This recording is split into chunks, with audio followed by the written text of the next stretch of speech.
Telugu Desam party పాలనలోనే చౌక దుకాణాల డీలర్ల సంక్షేమం సాధ్యమవుతున్నదని మండల డీలర్లు అన్నారు. రాష్ట్ర ప్రభుత్వం రేషన్ పంపిణీ డీలర్ల ద్వారా చేయాలని ఉత్తర్వులు జారీ చేయడంతో చిత్తూరు జిల్లా పులిచెర్లలో ముఖ్యమంత్రి చంద్రబాబు నాయుడు చిత్రపటానికి రేషన్ డీలర్లు పాలాభిషేకం చేశారు. ఈ సందర్భంగా వారు మాట్లాడుతూ గత ప్రభుత్వం రేషన్ను వాహనాల ద్వారా పంపిణీ చేయించి డీలర్లను ఇబ్బందులకు గురి చేసిందని, టీడీపీ ప్రభుత్వం డీలర్లను గుర్తించి వాహనాల ద్వారా పంపిణీ రద్దు చేయడం ఎంతో సంతోషకరమని, తద్వారా ప్రభుత్వానికి ఆదాయంతో పాటు కార్డుదారులకు ఎంతో సౌకర్యంగా ఉంటుందని అన్నారు. ఈ కార్యక్రమంలో మండల పరిధిలోని చౌక దుకాణాల డీలర్లు పాల్గొన్నారు.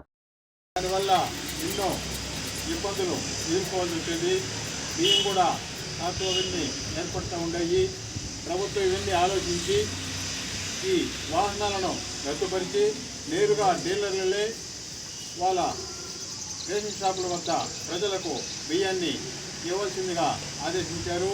మరియు అందులో 60 సంవత్సరాలు దాటిన ముసలివారికి వికలాంగులకు మాత్రము డీలర్లనే వాళ్ళ ఇంటికి చేర్చేడిగా ప్రభుత్వము ఆదేశాలు ఇచ్చింది.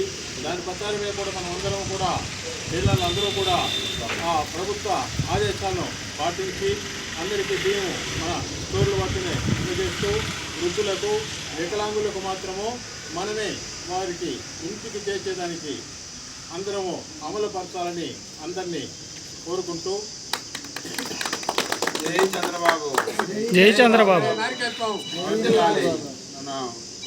మనోహర్ గారి నాయకత్వం వర్ధిల్లాలి, పవన్ కళ్యాణ్ గారి నాయకత్వం వర్ధిల్లాలి, బాబు గారి నాయకత్వం వర్ధిల్లాలి, జై తెలుగుదేశం, జై చంద్రబాబు నాయుడు, చల్లాబాబు నాయకత్వం, జై చల్లాబాబు నాయకత్వం వర్ధిల్లాలి. అది 5 కొన్ని వదులుకోండి.